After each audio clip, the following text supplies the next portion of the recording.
We don't hate American people. You know, we never use the term gringo.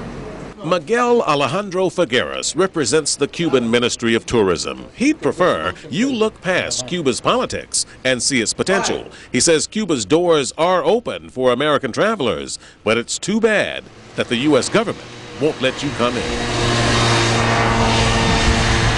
Well, chances are pretty good that most of you have taken a Caribbean vacation at some point or another. The Bahamas, Jamaica, Grand Cayman, perhaps. Think of what you spent in terms of the airfare, the hotel, food, and entertainment. Well, all of that money is money that Cuba wishes you had spent with them. Proximity-wise, Cuba is the closest Caribbean island to the U.S., and I can tell you it's just as pretty.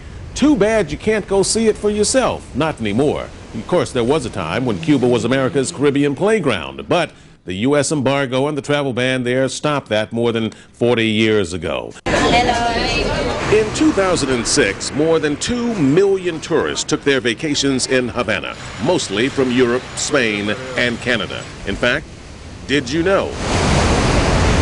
Cuba is the #1 Caribbean destination for Canadians, and it ranks 8th among the top 25 Caribbean destinations for tourists everywhere. Before the U.S. embargo in 1962, Americans accounted for half of all Cuban tourism revenue, but when the embargo slammed that door shut, it sucked the air out of the local economy. The Cuban government estimates that since the embargo, Cuba has lost $20 billion. Money the country desperately wants to recoup.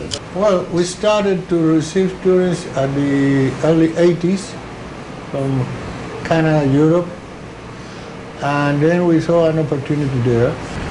We have to build new hotels. We have to build causeway to link the cays with the mainland. We had 3 international airports. Now we have 10 international airports. That was a very high investment. We started with 13,000 rooms. Now we have nearly 44,000 rooms. And all of this directly attributed to more tourists coming to Havana, to Cuba. To Cuba, yes, yes. Are you disappointed that you don't see more Americans here? Americans like Cuba. It is safe. Cuba is the safest place for Americans. It's safe for them. They enjoy here. So it's a government problem. It's not a problem. It's not a. And so for those Americans who come in through the back door, through Mexico, through Canada, you welcome them with open arms. For us, all Americans are legal tourists. We don't know what is back door. They come here. We love them to come here. If the embargo, the travel ban were lifted tomorrow, is Cuba ready to receive the American tourists? That's a question many times I have received, and I will answer the same thing. We are ready for the first million. You're ready for the first million? Yes. And the estimate of your think tanks is that we will receive 2.5, 3 millions, and I say, well, for the other 2 million, let us know. Let you know. Let us know on time, because we have to make some arrangement. So you estimate then that if the travel ban is lifted, you would see annually 2.5 to 3 million? Not our estimate. It's the American think tank's estimate. It's How much money could that translate to in terms of for your economy? That will double our income. It would double the income. Yeah, I told you before, 2,200 million now. It probably will be double that. Figueres tells me they've invested heavily to make that happen. Here's how Cuba breaks down their estimation of what American companies are losing based on every 1 million Americans not allowed to visit. The airlines would lose 300 million. Travel agencies, 160 million. Advertising and media, 30 million. The food and beverage industries, 45 million. And all other imports combined account for another $30 million. Grand total, $565 million lost to the American economy. What goods does the U.S. produce that Cuba could use the most? Well, I think that a lot of food, beverage, technological products. Food, beverages? Yes, you have very good technology in some... Technology? Technology, there's air conditioning system, lift, Buses, Buses, cars for rental.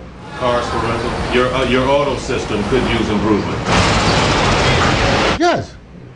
Your transportation system is in desperate need of improvement.